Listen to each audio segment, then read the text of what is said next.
The water looked clean in the glass. It was clear, cold, and tasted like something you could trust. That illusion was the first betrayal. In Flint, Michigan, people poured it from their kitchen taps, filled bottles for their kids, boiled pasta, washed clothes, and bathed. They did it because they were told it was safe. But behind the quiet surface, every sip carried something corrosive, something that would make their city infamous. The story began in April 2014, when Flint, a once proud General Motors town already battered by plant closures and decades of decline, was looking for ways to save money. State-appointed emergency managers, tasked with balancing the city's broken finances, approved a temporary switch in water supply. Instead of drawing from Detroit's treated system, Flint would pump from the Flint River. It was pitched as a stopgap until a new pipeline to Lake Huron was finished. Officials assured everyone it was fine. Within weeks, residents began complaining. The water came out brownish at times, smelling of chlorine or metal. It stained bathtubs, made coffee taste like pennies, and carried an oily film on the surface. Mothers noticed rashes spreading on their children's arms after baths. Some said their hair was falling out. At first, people were brushed aside. City spokespeople insisted the water met safety standards. They told residents to run taps for a while or boil water if worried. The message was simple. It's just aesthetic. It wasn't.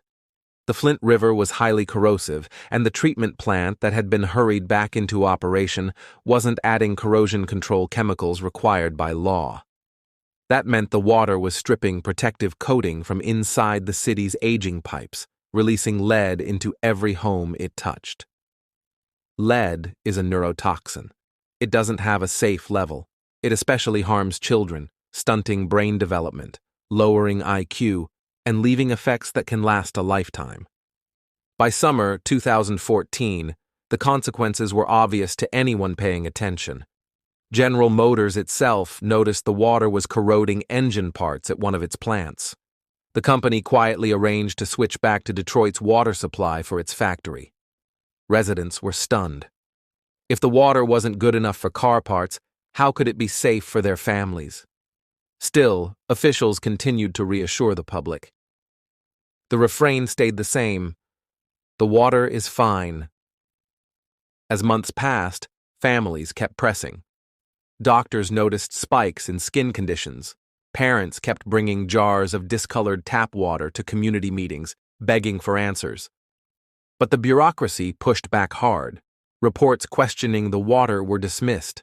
Residents who raised alarms were painted as overreacting. State agencies repeated test results showing the water technically within legal limits, results often manipulated by methods like pre-flushing taps before sampling, which hid the worst lead levels. By early 2015, the city was in crisis mode. Flint was under multiple boil water advisories because of bacteria.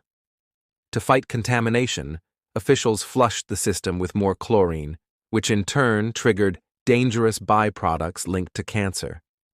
People who relied on bottled water were spending money they didn't have. The poorest residents, the ones who had the least ability to move out or ignore the taps, bore the heaviest burden.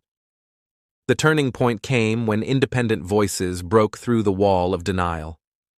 In early 2015, a local pediatrician, Dr. Mona Hanna-Attisha, began analyzing blood samples from Flint's children.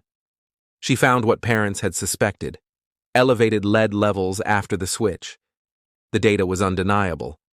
She went public, and state officials tried to discredit her. They called her irresponsible. They claimed her research was flawed. But she held her ground, and more evidence followed. That fall, a team from Virginia Tech, led by engineer Mark Edwards, published their own independent testing. They had gone door to door in Flint, collecting samples from homes. Their results confirmed what residents already knew: dangerously high lead levels in the water. The evidence could no longer be ignored. Under pressure, officials finally admitted there was a problem. In October 2015, Flint switched back to Detroit's water supply.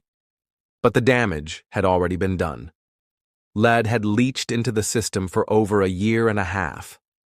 Pipes were corroded, children were poisoned, trust was destroyed.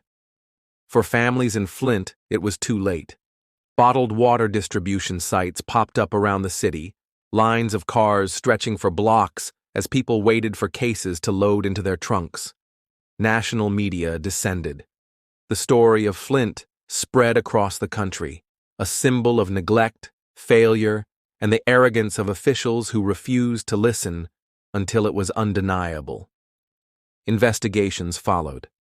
It became clear that at nearly every level, officials had failed. The Environmental Protection Agency knew early on, but hesitated to intervene. State environmental regulators dismissed or manipulated data. Local leaders had no power to change course under the emergency management system. Even as evidence piled up, the line from the top remained dismissive until the scandal reached national headlines. The consequences came slowly. Some officials faced charges of misconduct, falsifying reports, and negligence.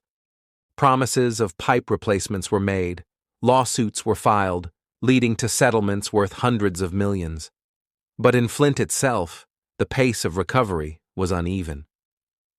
Pipe replacement programs took years. Residents kept relying on bottled water long after the official switch back. Even today, trust in the tap hasn't fully returned. For the children of Flint, the story never ended. Thousands were exposed at critical stages of development.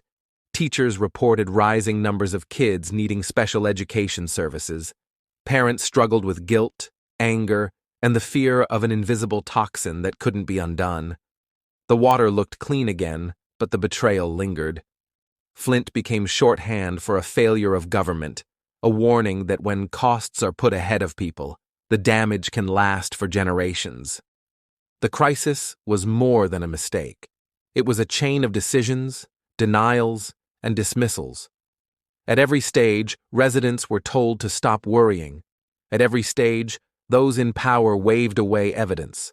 And at every stage, the most vulnerable, the children, paid the price.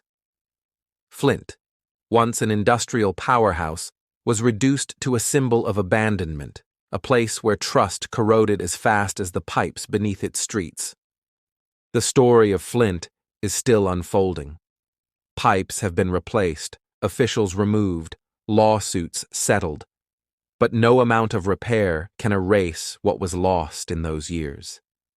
It is a story of betrayal disguised as budget management, of ordinary people forced to fight for the basic right to safe water, and of a city left to carry scars invisible but permanent. Thank you for listening to Road to Ruins. Subscribe for more true stories where systems fail and people pay the price.